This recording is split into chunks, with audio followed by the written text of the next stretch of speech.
yung feeling na na-sweep nyo yung Team Europe today sa second day ng Reyes Cup? Siyempre masaya dahil nanalo tayo itong gabi na to at lead tayo ng 5 points, 7-2 ang score. Sana magtuloy-tuloy na to bukas para matapos na namin at mahirap din kalaban ng mga Team Europe. Hindi namin ina-underestimate yung mga Team Europe, so kailangan matapos na namin to bukas. Tatapusin nyo na ba bukas? Kung kinakailangan, tapusin na para hindi na sila makaabante pa.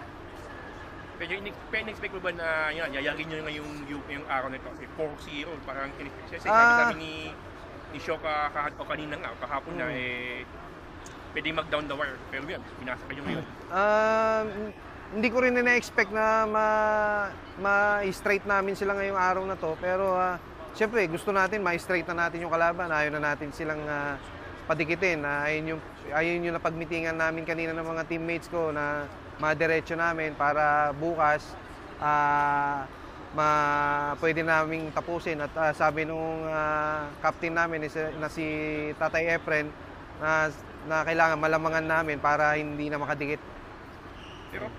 Pero on your part, kasi kahapon wala kayong panalo ni Johan. Pero ngayon, parang kahapon kayo medyo binot. Kayo nagbuhat. So talk about na nakaisa na kayo finally ng mga Pinoy.